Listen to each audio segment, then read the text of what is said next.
فاتحہ۔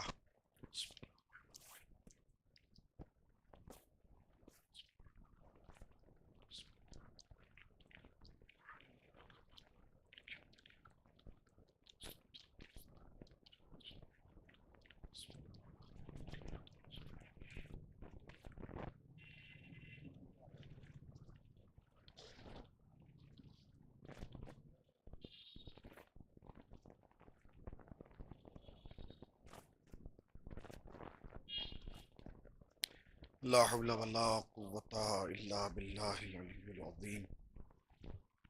اعوذ باللہ من الشیطان اللعین الرجیم، بسم اللہ الرحمن الرحیم۔ الحمد للہ الذی ذکرہ للشرف الذاکرین وشکرہ فوز للشاکرین وطاعتہ نجاة للمطیعین، الصلاة والسلام علی رسول الثقلین محبوب رب المشرقین ورب المغربین ولی الدارین امام القبلتین جد الحسن والحسین ابی القاسم محمد۔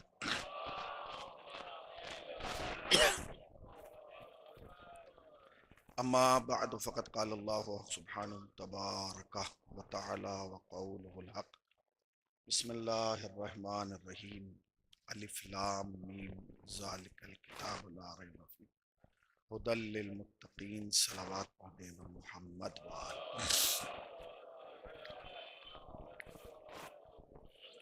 تھوڑا آگے آ جائیے، احمد نوی جگہ پر کرنے، ذرا سا آگے آ جائیے، تھوڑا سا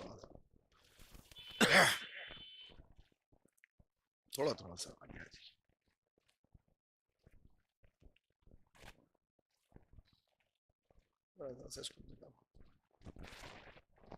لائق صد احترام علماء کرام اور حاضرین فرش اعضاء، اسیر بغداد کے عنوان سے مجلس اعضاء کا انعقاد کیا گیا ہے اور ہم اور آپ جمع ہوئے ہیں زمانے کے امام کو ان کے جد کا پرسہ دینے کے لیے۔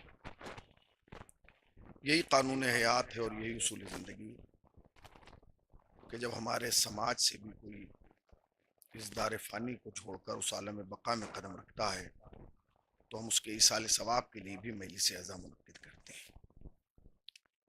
چونکہ اگر ہم اور آپ اس بات کا جائزہ لیں تو آپ کو بخوبی احساس ہوگا کہ ہماری اور آپ کی زندگی جس نقطے، جس محور اور جس مرکز کے ارد گرد طواف کرتی ہے، اس محور، اس مرکز اور اس نقطے کا نام مجلس امام حسین ہے۔ ہماری زندگی میں جتنی بھی رونقیں ہیں ان سب رونقوں کی بنیاد مجلس امام حسین ہے۔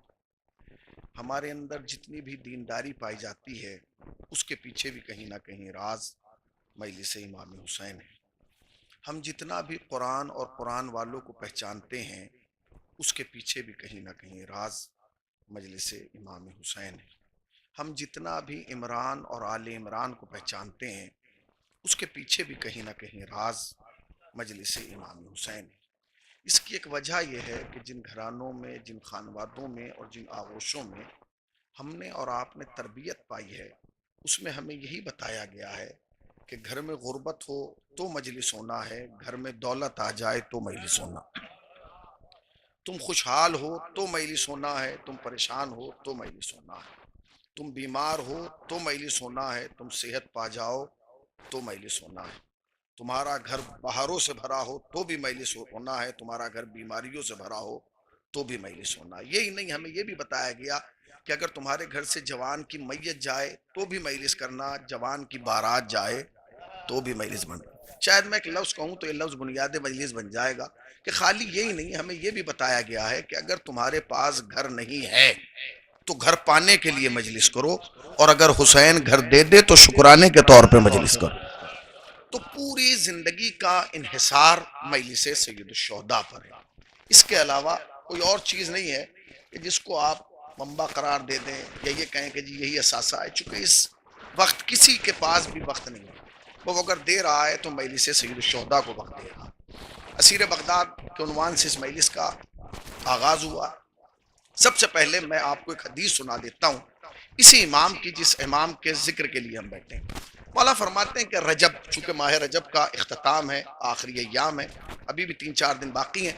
یہ حدیث سن لیجئے، شاید اگر کسی نے بھی عمل کیا تو یہ میرے لیے بھی اور بانیان کے لیے بھی توشہ آخرت ہوگا. مولا فرماتے ہیں، امام موسی کاظم فرماتے ہیں کہ رجب جنت میں ایک نہر ہے جس کا نام رجب ہے.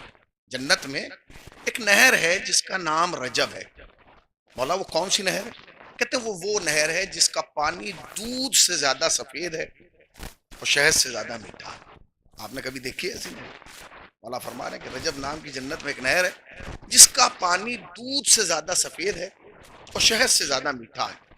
سوال کرنے والے نے پوچھا، مولا یہ بتائیے کہ اس پانی کو، اس نہر کے سے سیراب کون ہوگا؟ تو مولا نے عجیب جواب دیا. فرمانے لگے جو بھی ماہ رجب میں ایک روزہ رکھے گا وہ اس نہر کے پانی سے سیراب ہوگا. یعنی روزہ رکھنا تمہارا کام ہے، سیراب کرنا اہل بیت کا کام ہے. ایک صلوات پڑھیں بر محمد والے محمد.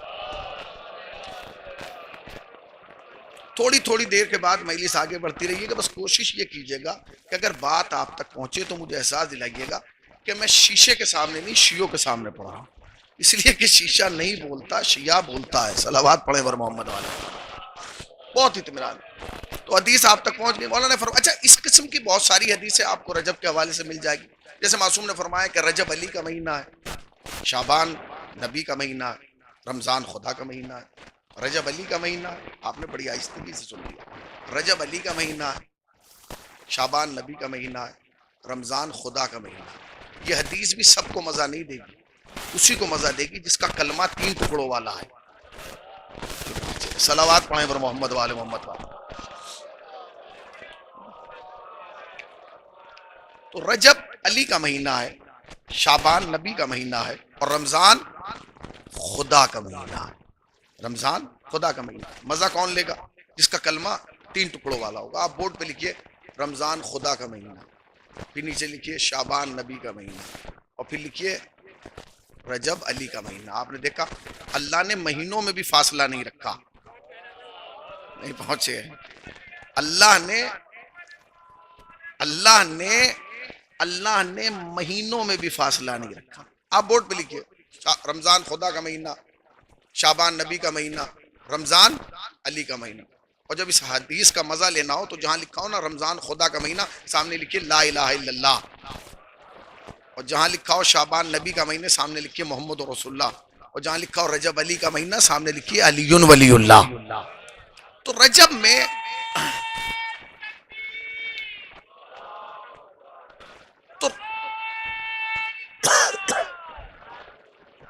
تو رجب میں تھوڑا سا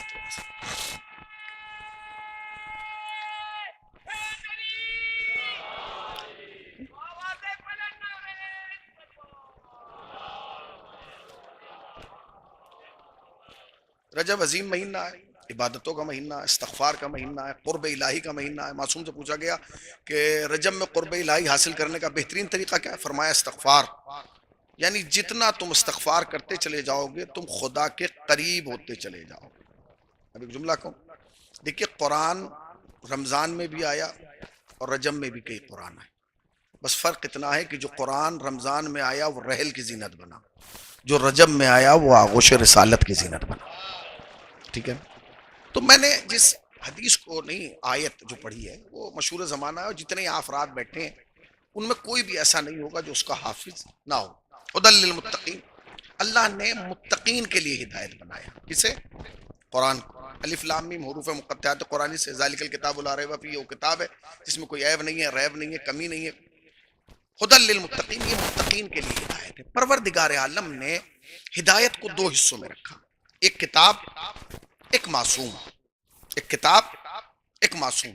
پھر معصوم میں بھی 2 حصے رکھے، کچھ کو نبی بنایا، کچھ کو امام بنایا. کچھ کو نبی بنایا، کچھ کو امام بنایا. نبوت کا زمانہ محدود رکھا، امامت کا زمانہ لامحدود رکھا. نبوت وہ ہے جس کا آغاز آدم سے ہو رہا ہے اور غدیر پہ آ کے ختم ہو رہا ہے، مگر امامت کا آغاز غدیر سے ہو رہا ہے اور قیامت تک جانا ہے. اور اب یہ کسی کو نہیں پتا کہ قیامت کب آنا ہے.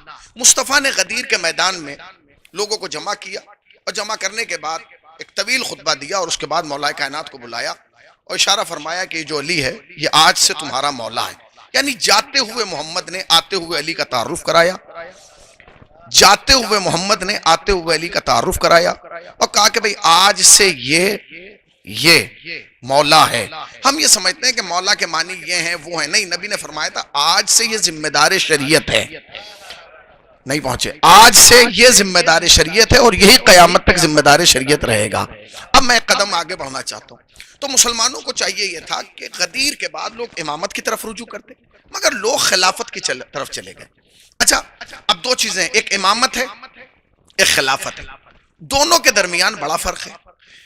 بعد غدیر خلافت کا معیار اتنا گرا کہ 6 نمبر پر یزید آ گیا اور امامت کا معیار اتنا بڑھا کہ 3 نمبر پر حسین آ گئے. اور کربلا میں آنے کے بعد دیکھیں میں موضوع کے بہت زیادہ قریب آ گیا ہوں، جو جڑتا جا رہا ہے وہ آگے تک پہنچتا چلا جائے. کربلا میں حسین نے بادشاہت کو اتنی زبردست طریقے سے ہرایا کہ پھر کربلا کے بعد کسی میں طاقت نہیں تھی کہ وہ امامت کے سامنے میدان میں آ جاتا. کربلا کے بعد آپ دیکھیں کسی امام کو میدان میں بلایا گیا نہیں، امامت نے اتنی سخت طریقے سے جواب دیا کہ اب قیامت تک دم ہی نہیں تھا کہ کوئی آتے. لہذا دشمن نے ایک نیا کام کیا. اس نے کیا کیا؟ اس نے میدان میں آنے کا راستہ نہیں چنا، اس نے راستہ یہ چنا کہ اس نے امامت کو زندان میں ڈالنا شروع کر دیا، اس نے امامت کو پہرے میں رکھنا شروع کر دیا، اس نے امامت کو قید خانے میں رکھنا شروع کر دیا. اچھا کمال یہ ہے کہ امامت اپنے گھر میں ہے، تم قید خانے میں کیوں ڈلوا رہے ہو؟ قید خانے میں اس لیے ڈلوایا جا رہا ہے تاکہ لوگ فیض امامت کو نہ دیکھ سکیں، جوہر امامت تک نہ پہنچ سکے. وہ یہ چاہتے تھے کہ اگر لوگوں کے سامنے ان کی فضیلت آ گئی تو لوگ بادشاہت کی طرف نہیں امامت کی طرف رجوع کریں گے. لہٰذا بادشاہت نے کوشش یہ کی کہ امامت کو قید خانے میں ڈال دیا جائے تاکہ جب امامت قید خانے میں چلی جائے گی تو قید خانے کی دیواریں امامت کی فضیلت کو باہر نہیں آنے دے گی. یہی بادشاہت کی سب سے بڑی بھول تھی. اسے یہ نہیں پتا تھا کہ جن کے جد کی آمد کو کعبے کی دیوار نہیں روک پائی ان کی فضیلت کو قید خانے کی دیوار کیسے روک پائے. صلوات پڑھیں پر محمد و آل محمد.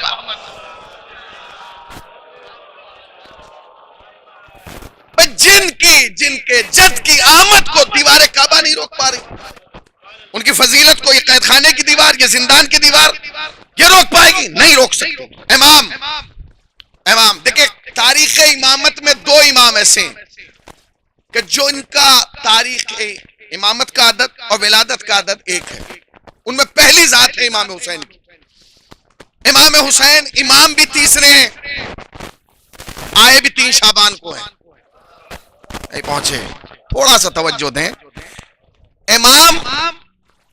امام بھی تیسرے ہیں، آئے بھی 3 شعبان کو ہیں.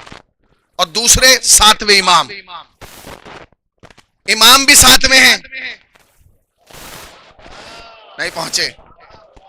اور آئے بھی 7 سفر کو ہیں، آئے 7 کو ہیں اور گئے، ذرا بولیے نا، گئے، میں ممبر پہ اونچا سنتا ہوں، گئے 25 کو ہیں. غور کیجئے گا 25، 2 اور 5.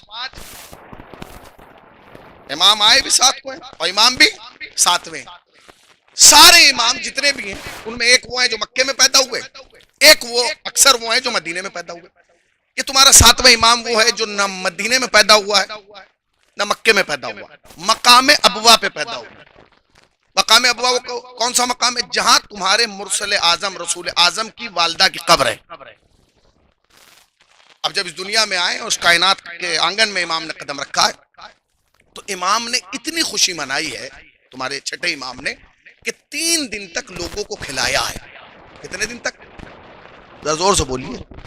اس کا مطلب یہ کہ معصوم کی آمد پر کھلانا یہ سیرت امام سے ثابت ہوتا ہے. نہیں اور قریب آ جاؤں، امامت کے نام پر کھلانا. بھئی اب تو زمانے میں انقلاب آ گیا نا. دیکھیے ایک زمانہ وہ تھا کہ جب لوگوں کو تکلیف کس چیز سے ہوتی تھی؟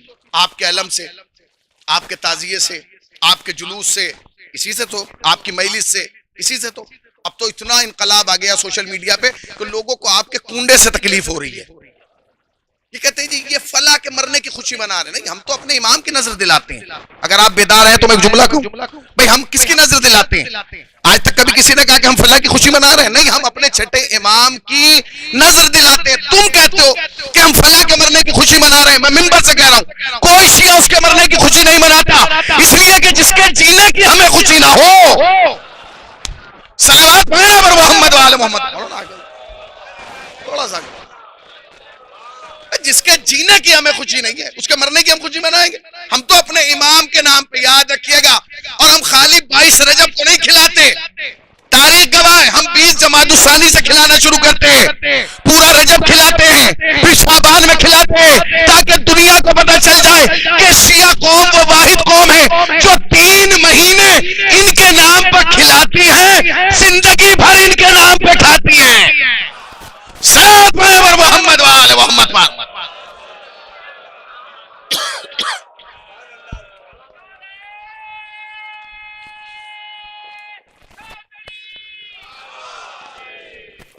تو اب امام نے خوشی منائی.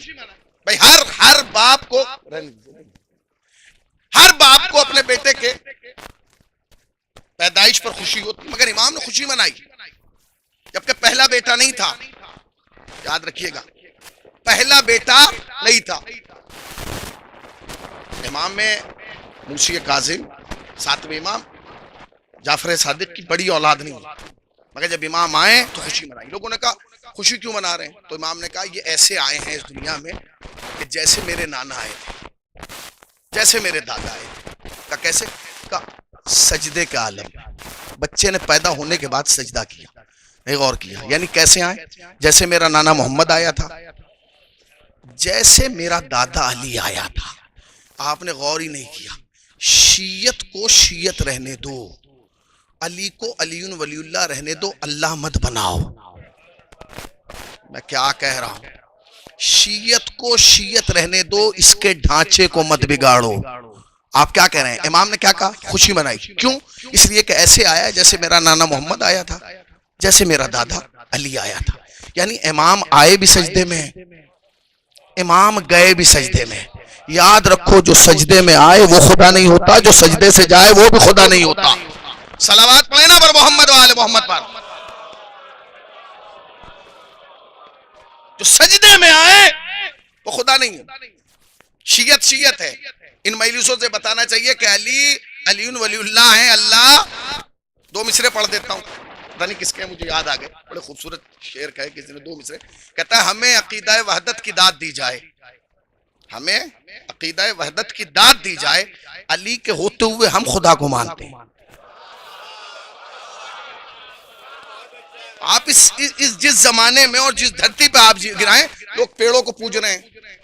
لوگ پیڑوں کو پوج رہے ہیں کہ نہیں؟ لوگ ستاروں کی پوجا کر رہے ہیں، لوگ سورج کو اگتے ہوئے سورج کو سلام کر رہے ہیں. ہمارے پاس تو وہ ہیں جنہوں نے سورج پلٹایا ہے، مگر ہم نے انہیں خدا نہیں مانا. ہمارے پاس تو وہ جنہوں نے درختوں کو اشارہ کیا، وہ آئے ہیں. خود امام 7ویں امام کا زمانہ میں ایک شخص آیا، اس نے کہا مولا یہ بتائیے امام کی پہچان کیا ہے؟ فرمانے لگے منصوص من اللہ ہوتا ہے. 7ویں امام فرما رہے ہیں منصوص من اللہ ہوتا ہے، اللہ کی جانب سے بنایا جاتا ہے. پھر جب وہ باتیں کرتا ہے تو اس کی باتوں سے خدا کی معرفت میں اضافہ ہوتا ہے، انسان خدا کی طرف متوجہ ہوتا ہے. اور بتانے لگے یہ ہوتا ہے، یہ ہوتا ہے. پھر ایک علامت یہ ہے کہ جانے والا امام آنے والے امام کی تائید کرتا ہے. نہیں پہنچے. اس نے کہا پھر ایک علامت یہ ہے کہ امام معجز نما ہوتا ہے. تمہارے 7ویں امام کا جملہ سن، امام معجز نما ہوتا ہے. اس نے کہا مولا معجز نما کیسے ہوتا ہے؟ تو اشارہ کر کے کہنے لگے جیسے اگر امام ہوتا ہے نا اور وہ اشارہ کرے کہ وہ درخت ادھر آئے تو وہ درخت چل کے ادھر آ جائے گا. یہ کہہ کے امام پھر اس سے بات کرنے لگے کہ امام معجز نما ہوتا ہے. کہ کیسا معجزہ؟ کہ اگر امام چاہے کہ وہ درخت چل کے آئے تو درخت چل کر آئے گا. امام یہ کہہ کے اس سے بات کرنے لگے. سامنے والا کھڑا ہونے لگا. امام نے کہا کھڑا کیوں ہو رہا ہے؟ کہ مولا پیچھے تو دیکھیے. اب جو پیچھے دیکھا تو وہ درخت آ گیا تھا. ذرا نہیں پہنچے، وہ درخت چل کے آ گیا تھا. امام نے اس کی طرف متوجہ ہو کے کہا میں نے تو اشارہ نہیں کیا، تو کیوں آ گیا؟ میں نے تو اشارہ نہیں کیا، تو کیوں آ گیا؟ کہنے لگے مولا معافی چاہتا ہوں، آپ نے اشارہ نہیں کیا مگر میں پھر بھی آ گیا. کیونکہ جب آپ نے کہا نا کہ امام اشارہ کرے تو یہ درخت چل کے آئے گا، تو اس کے دل میں خیال آیا کیسے آئے گا؟ میں نے آ کے بتایا ایسے آئے گا. ساتھ پر محمد وآل محمد.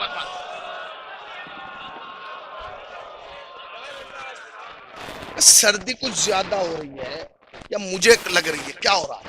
تھوڑا اب کھل کے آئیے ذرا تاکہ بات آگے بڑھے. کیا مطلب؟ یعنی امام کی علامت یہ ہے کہ وہ معجز نما ہوتا ہے. امام آگے خوشی منائی جا رہی. امام نے اپنی زندگی میں چھٹے امام نے 2 کام کیے. بیٹے کی پیدائش پہ بھی ایسی خوشی منائی، تاریخ کو یاد رکھا، اور اپنے بڑے بیٹے کی موت پہ بھی ایسا اعلان کیا کہ تاریخ کو وہ یاد. یعنی جب بھی کوئی امام سے ملاقات کے لیے آتا تھا چھٹے امام سے، تو آپ فرماتے تھے کیا تم اپنے اگلے امام سے نہیں ملاقات کرو گے؟ کیا تم اپنے اگلے امام سے ملاقات نہیں کرو؟ اس نے کہا مولا آپ کا اگلا امام کون ہے؟ آپ ہی تو امام ہے، اگلا کون ہے؟ کہ وہ جو گہوارے میں لیٹا ہوا ہے، جاؤ اس سے جاؤ اور ملاقات کرو. اب آدمی منع تھوڑی کرے گا. اب اس نے کہا ٹھیک ہے مولا میں جا رہا ہوں. اب جو جا رہا ہے وہ یہ سوچتا ہوا جا رہا ہے کہ وہ جو گہوارے میں بچہ اس سے کیا ملاقات کرے، نہ وہ بول پائے گا نہ میں سن پاؤں گا. وہ گیا. چونکہ آدمی کا تصور یہ تھا کہ جیسے میرے گھر کا بچہ نہیں پہنچے، مگر اسے یہ نہیں پتا تھا کہ اہل بیت کی گہوارے کی ایک طویل تاریخ ہے. کہ جاؤ تم جاؤ. یہ پہنچا، اس نے سلام کیا، بچے نے جواب سلام دیا. گہوارے میں کون ہے؟ بولیے نا، گہوارے میں کون ہے؟ 7واں امام. جیسے ہی سلام کیا بچے نے جواب سلام دیا. اب یہ سوچ ہی رہا تھا کہ یہ بچہ کیسے بولا. سامنے سے بچے نے کہا اے شخص کیا تو ہمارا محب نہیں ہے؟ اس نے کہا آپ کا محب ہوں. کا دلیل کیا ہے؟ کہا حضور دلیل یہ کہ آپ کے والد سے ملاقات کے لیے آیا ہوں، آپ کے بابا کی زیارت کے لیے آیا ہوں. سنیے امام نے کیا فرمایا. کہنے کہ سن، اگر تو ہمارا محب ہے تو تو نے اپنی بیٹی کا نام وہ کیوں رکھا ہے جو اللہ کو پسند نہیں ہے؟ پتہ نہیں کہاں بیٹھے ہیں بھائی، میں کیا کہہ رہا ہوں. تو نے اپنی بیٹی کا نام وہ کیوں رکھا ہے؟ اس کا مطلب یہ کہ امام اس بات پہ بھی نگاہ رکھتے ہیں کہ کون شیعہ اپنے بچے کا کیا نام رکھتا ہے. تو نام کتاب والے رکھنا، سمجھ گئے؟ فلمی کرداروں والے نہ رکھنا. نام کیا رکھا؟ اس کے بعد فرمایا سن، اب اپنے گھر جانا تو اپنی بچی کا نام بدل کے حمیرہ رکھ دینا. اب یہ اندر سے واپس آئے. اب امام بیٹھے نا، یہیں سے گیا واپس یہیں آیا. جب چھٹے امام کے سامنے آیا تو پسینے آ رہے ہیں. امام نے کہا پسینے کیوں آ رہے ہیں؟ کہ جی وہاں تو معاملہ یہ عجیب تھا. کہ کیا؟ کہ میں نے سلام دیا. اس نے بچے نے جواب سلام دیا. کہ پھر؟ کہ انہوں نے یہ پوچھا کہ تو نے اپنی بچی کا نام وہ کیوں رکھا ہے کہ جو اللہ کو پسند نہیں ہے. تو ہمارا چاہنے والا ہے تو اللہ کی پسند کا خیال رکھنا. یعنی کہاں بیٹھے، اگر تو ہمارا چاہنے والا ہے تو اللہ کی پسند کا خیال رکھ، اور کہا جا کے اپنی بچی کا نام حمیرہ رکھنا. تو امام نے کہا اس میں سوچنے کی بات کیا ہے؟ تو کہنے لگا مولا بچی تو کل پیدا ہوئی ہے، نام تو میں نے کل ہی رکھا ہے، انہیں کیسے معلوم ہو گیا؟ چھٹے امام نے کہا یاد رکھ، ہم امام آ کے بنتے نہیں ہیں، امام بن کے آتے ہیں. صلوات پڑھیں پر محمد و آل محمد.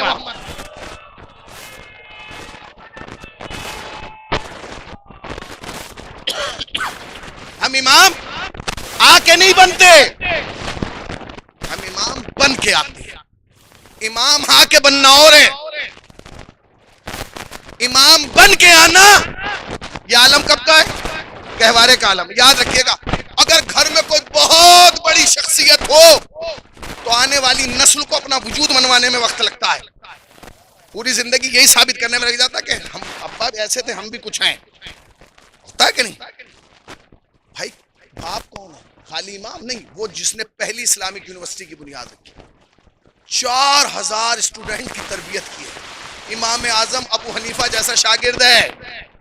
جابر بن حیان کون ہے؟ یہ وہ لوگ ہیں جو سامنے بیٹھ رہے ہیں، سیکھ رہے ہیں، مگر دل میں کہیں نہ کہیں ایک کسک ہے. آیا ہے مسجد میں، چھٹے امام بیٹھے، ابو حنیفہ آئے بیٹھے ہیں چھٹے. مسجد کے بیچ میں ایک بچہ نماز پڑھ رہا ہے جس کو 3 یا 3.5 سال. آیا ہے چھٹے امام کے پاس اور وہ بچہ نماز پڑھ رہا ہے. اسے یہ نہیں معلوم کہ جو بچہ نماز پڑھ رہا ہے یہ امام ہے. ہاں یہ معلوم ہے کہ یہ ان کا بیٹا ہے. یاد ہے؟ دیکھیں مکھی میں اور دشمن میں خاص عادت ہے. دشمن وہیں بیٹھتا ہے اور وہی تذکرہ کرتا ہے کہ جو اذیت دے. مکھی بھی وہیں بیٹھتی ہے جہاں زخم ہو، نہیں تو بیٹھتی ہے. یہ عادت ہے. اب امام نماز پڑھ رہے ہیں. ساتویں امام کی عمر کتنی ہے کہ جتنی دیر پڑھوں گا اسی پہ پڑھوں گا. 7 امام کی عمر ہے 3 یا 3.5 برس. امام بیٹھے ہیں، اصحاب بیٹھے ہیں، لوگ بیٹھے ہیں، شاگرد بیٹھے ہیں، کہیں گے یہ بچہ آپ ہی کا ہے؟ امام نے کہا میرا بیٹا پڑھا۔ ان کی نماز کیسے ہوگی؟ کیونکہ درمیان میں پڑھ رہے ہیں کہ کونے وونے میں پڑھتے لوگ آ رہے ہیں جا رہے ہیں سامنے سے، ان کی تو نماز باطل ہو جائے گی ہے۔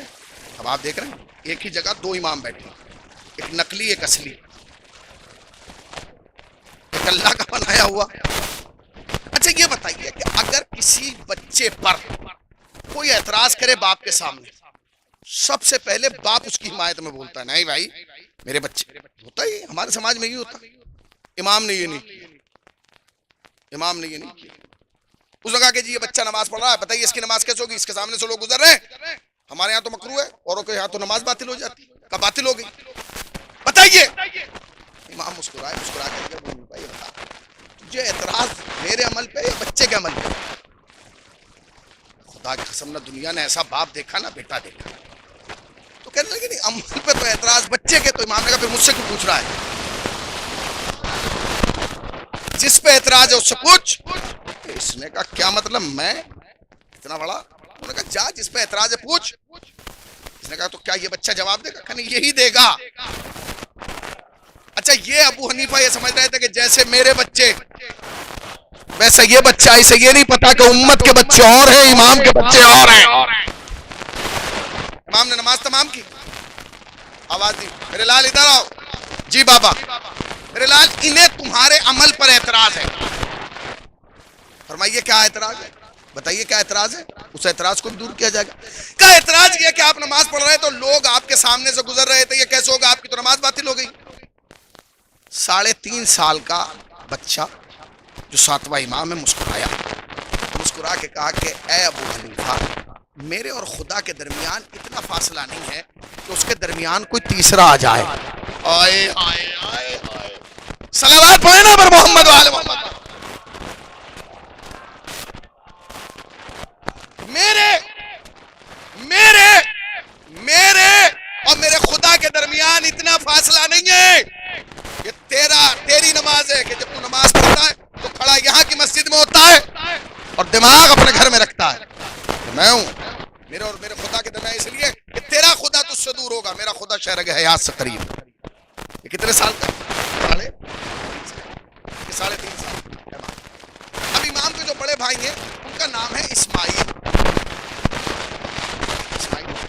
اب تک سلسلہ کیا تھا؟ سلسلہ یہ تھا کہ دنیا یہ دیکھ رہی تھی کہ جب بیٹے باپ کا انتقال ہوتا تھا تو بڑا بیٹا امام بنایا جاتا تھا، تو لوگوں کے ذہن میں تصور امام جعفر صادق کے جو بڑے فرزند ہیں جن کا نام اسماعیل ہے، ان کا انتقال امام کی زندگی میں ہو گیا۔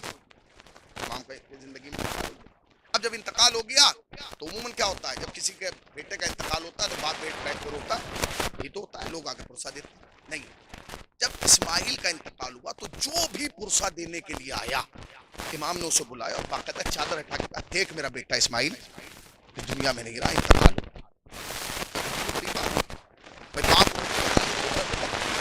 میرے بیٹے کا انتقال، اب لوگ اس کو سمجھے نہیں کہ ہو کیا رہا، اس لیے کہ لوگ اور ہیں، امام اور امام دیکھ رہے تھے کہ آنے والا زمانہ کیسا ہے۔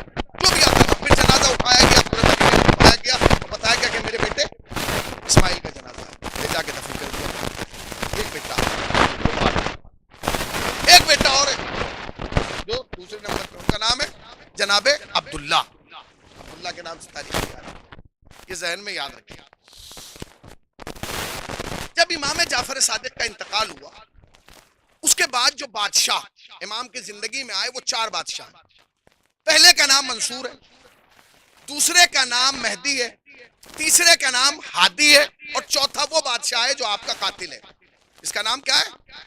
بولیے، ارے زور سے بولیے بھائی۔ ہارون، یاد رکھیے گا، پہلا منصور، دوسرا تینوں کے زمانے بھی مختلف، پہلا وہ ہے جس نے 10 سال حکومت کی، دوسرا وہ ہے جس نے 11 سال حکومت کی، اور یہ جو ہادی ہے یہ وہ بادشاہ ہے جس نے 1 سال حکومت کی۔ اس کا عرصہ حکومت وہ 1 برس ہے۔ اس 1 برس میں اس نے اتنا انقلاب برپا کیا، کہتے نہیں کہ باپ سے بھی آگے بڑھ گیا۔ اس نے بڑی تبدیلیاں پیدا کی حکومت میں۔ کیا تبدیلی پیدا کی؟ اس نے ایک تبدیلی یہ پیدا کی کہ جب لوگ دربار میں آتے تو دستار باندھ کے آتے تھے، امامہ رکھ کے آتے تھے۔ ہادی نے کہا نہیں، اب جب کوئی دربار کا ایک پروٹوکول باقی رہے، تم پگڑی باندھ کے آ جاتے ہو، کپڑے کی نہیں، باقاعدہ ایک آفیشیل ڈریس ہوگی آپ کی پہن کے آئیں گے، وہ آنے لگے۔ ہر دربار میں کچھ جگہیں بنائی جاتی تھی، یہاں علماء بیٹھیں گے، یہاں فقہا، یہاں فتویٰ دینے والے، یہاں سمجھنے والے، یہاں یہ سب ہوتا ہے۔ اس نے کہا سب کو ہٹاؤ، یہاں کپال بیٹھیں گے، یہاں شاعر بیٹھیں گے، یہاں یہ بیٹھیں گے، یہ کسی ہاتھی کا کام۔ ایک سال زندہ، اس ایک سال میں کوئی رات ایسی نہیں گئی کہ جس میں اس نے اپنے گھر میں گانے کی محفل نہ رکھا۔ اس زمانے میں ایک شاعر تھا، اس کے زمانے میں، اس کا نام تھا ابراہیم۔ ہر رات ہادی نے ابراہیم کو گانا سنانے پہ 1.5 لاکھ دینار دی۔ جب ہادی کا انتقال ہوا، اس دنیا سے گیا، وہ واصل جہنم ہوا، تو ابراہیم نے جو مرثیہ پڑھا اس میں یہ شعر تھا کہ کاش یہ 1 سال اور زندہ رہ جاتا تو میرے گھر کی ہر دیوار سونے کی کر جاتا۔ یہ کیا ہے؟ کردار ہے۔ کس کا کردار ہے؟ یہ بادشاہوں کا کردار ہے کہ لوگ گانے پہ پیسہ خرچ کریں، بادشاہت۔ ابھی امامت کا بھی کردار دکھاؤں گا اسی حوالے سے۔ یہ اب پہلا بادشاہ ہے منصور، امام کی جعفر صادق کی شہادت کے بعد پہلا بادشاہ منصور ہے۔ منصور گورنر ہے، بیٹھا ہوا ہے شام میں۔ جیسے ہی امام کی شہادت ہوئی ہے تو منصور نے اپنے گورنر کو خط لکھا کہا کہ جعفر صادق اس دنیا سے چلے گئے، اب تم ان کے گھر جاؤ اور جانے کے بعد جو بھی وصیت نامہ انہوں نے لکھا ہے وہ لو، اور جس کے نام بھی وصیت نامہ ہو سب سے پہلے اسے قتل کرو اور اس کی گردن میرے پاس دے دو۔ کیوں کہ جس کے نام بھی امام وصیت نامہ لکھیں گے وہی اگلا امام ہوگا۔ جس کے نام وصیت ہوگی وہ امام ہوگا، لہذا سب سے پہلے اس کی گردن ختم کر دو، گردن مار دو، اسے قتل کر دو۔ بادشاہ کے آرڈر پہ گورنر سیدھا گھر، اسے کہا لائیے خط، وہ وصیت لائیے۔ امام نے جو وصیت کی تھی وہ وصیت نامہ دے دیا گیا۔ آرڈر کیا تھا؟ زور سے بولیے، آرڈر کیا تھا؟ ارے بھائی زور سے بولیے نا۔ کس کو قتل کرنا ہے؟ جس کے نام وصیت ہے، امام کو نہیں۔ منصور کا حکم کیا ہے؟ جس کے نام وصیت ہو سب سے پہلے اسی کو قتل کرنا، بس ساری باتیں بعد میں ہوگی۔ گورنر نے وصیت نامہ لیا، پسینے آ گئے۔ اس نے اس خط کو ایسے ہی لیا، وصیت کو ایک خط اور لکھا، کہیں گے حضور میں معافی چاہتا ہوں، آپ کے حکم کی تعمیل نہیں کر پایا، میں یہ وصیت نامہ بھیج رہا ہوں، اب آپ اس میں سے فیصلہ کر لیجئے کہ مجھے کیا کرنا چاہیے تھا۔ وہ وصیت نامہ وہ آیا، پہنچا بادشاہ کے پاس۔ بادشاہ تو جلال میں کہ میں نے سر منگایا تھا، یہ پیپر بھیج رہا، کہ کھولو۔ کھول کے وصیت نامہ پڑھا گیا، بادشاہ کو تو پسینے آ گئے۔ چھٹے امام نے وصیت میں پہلا ہی نام بادشاہ کا لکھا تھا۔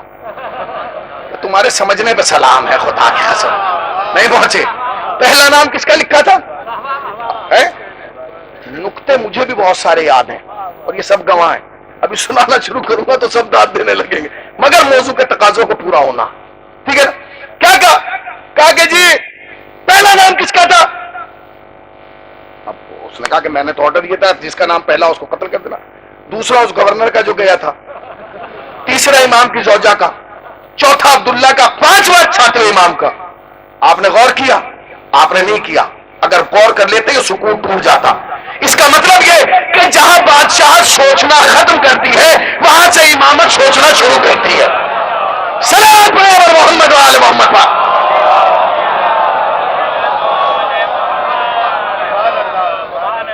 جہاں سوچنا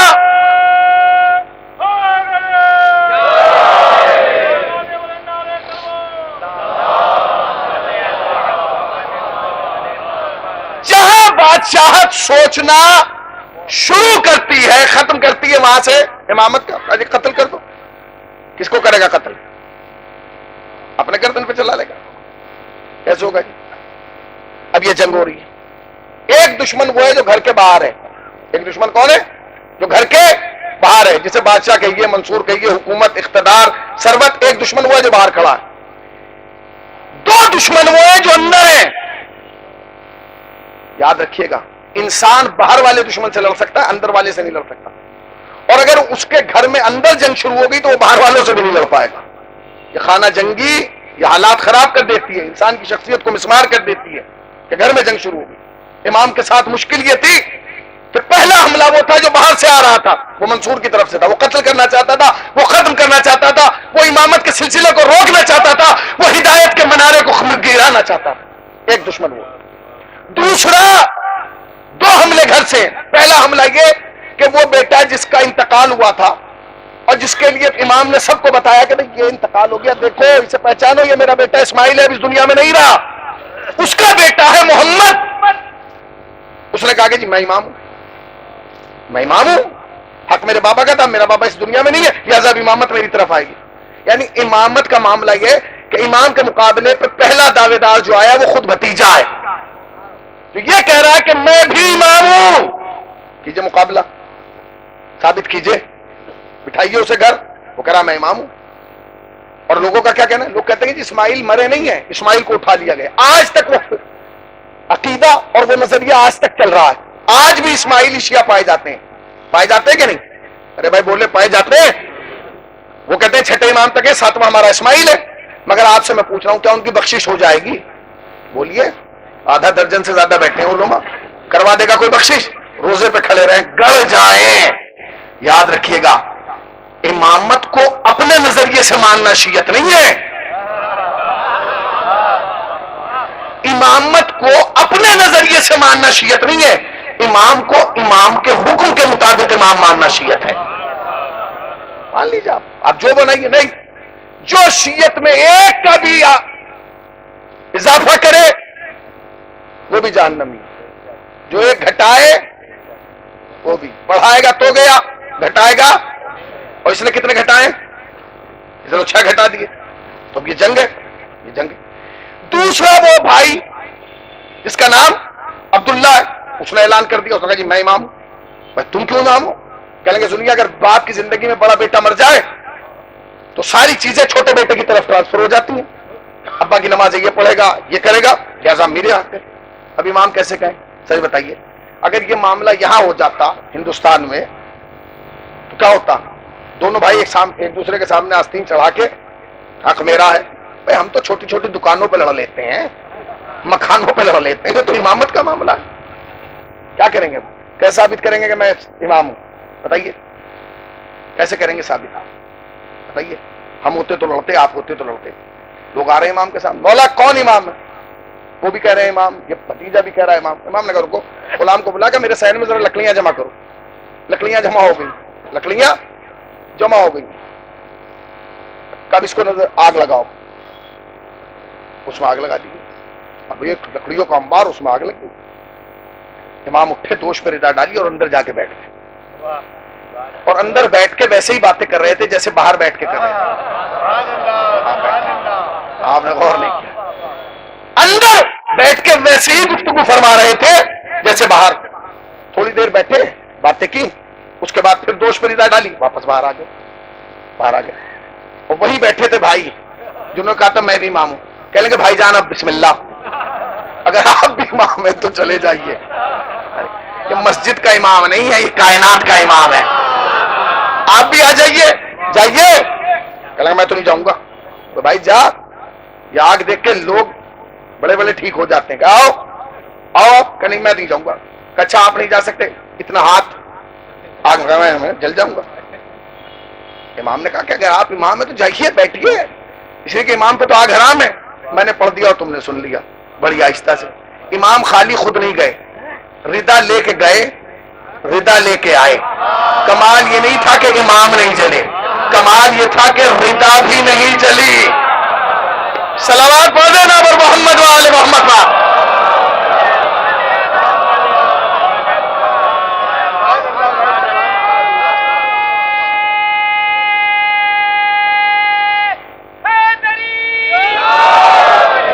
کمال یہ نہیں تھا کہ امام نہیں جلے، کمال یہ تھا ردا بھی نہیں جلی۔ اس کا مطلب یہ ہے کہ امامت سے وابستگی تمہارا کام ہے، آگ سے بچانا ان کا کام ہے۔ مگر کیسے بچائیں گے آگ سے؟ کیسے بچائیں گے؟ یہ جو امام کی 14 سالہ قید کی زندگی ہے، یہ مسلسل نہیں ہے، اس میں بہت سارے ہیں، مثلا بصرہ میں رہے، پھر بغداد میں آگئے، اس میں کچھ واقعات ایسے بھی ملتے ہیں کہ امام کو کچھ امام کے چاہنے والے قید خانے سے نکال کے لائے۔ جو دروغہ زندان تھا اس سے بات کی کہ بھائی میں پیسہ دوں گا، ایک دن کے لیے امام کو بھیج۔ امام چلے گئے، لے آیا وہ اپنے گھر۔ تو کون نہیں چاہے گا کہ امام ہمارے گھر آئے؟ بولیے، آپ سب چاہتے ہیں امام گھر آئے؟ سب کہہ رہے ہیں جل اللہ ظہوری۔ اگر صبح امام آ گئے، بتائیے اگر صبح آ گئے تو کس کے گھر جائیں گے؟ بولیے، مولانا ہمارے گھر کیوں آئیں گے؟ ہر محلے میں امام کا گھر ہے، تو امام بارگاہی میں رکھو گے، اپنے گھر میں لاؤ بٹھاؤ۔ تو اگر ایک سے بھی امام نے کہہ دیا کہ میں تیرے گھر جانا چاہتا ہوں، یاد رکھیے گا، بجائے اس کے کہ ہاتھ جوڑ کے کہے کہ امام آئیے، وہ یہ سوچے گا کہ اس میں اینٹیں کس پیسے سے لگائی گئی ہیں، دسترخوان بچھائیے کہ یہ کھانا کس پیسے سے بنایا گیا۔ اس کا مطلب یہ کہ زبان کہہ رہی ہے اجل اللہ ظہوری اور دل کہہ رہا ہے کہ نہ آئیے۔ جہاں زبان اور دل میں تضاد ہو وہاں امام نہیں آتے، وہاں امام نہیں آتے۔ وہ لے گیا امام کو لے جا کے اس نے کہا کہ مولا میرے گھر رہیے آپ۔ اپنے پورے خانوادے سے کہا، چاہنے والا تھا، محب تھا کہ میرے گھر امام آ رہا ہے، فرزند رسول آ رہا ہے، فرزند زہرا، اہتمام کیا گیا، امام رہے۔ کہا مولا کیا خدمت کروں؟ امام نے کہا کچھ نہیں، میرے لیے پانی کا وضو کا پانی لا دے اور مصلی بچھا دے، میں جتنی دیر رہوں گا مشغول عبادت رہوں۔ اس نے کہا کہ ٹھیک ہے۔ امام مشغول رہے عبادت میں، صبح ہوئی واپس زندان آ گئے۔ اگلا دن پھر آیا، اس نے کہا مولا پھر چلیے، میں نے دروغہ زندان سے۔ امام نے کہا میں نہیں جاؤں گا، خدا کی قسم جو وجہ بتائی ہے نا، اگر وہ وجہ تم نے سن لی اور تم تک پہنچ گئی تو پھر شادیوں کا ڈیزائن بدل جائے گا، منگنیوں کا اسٹائل بدل جائے گا، والیوم بدل جائے گا گاڑی کا۔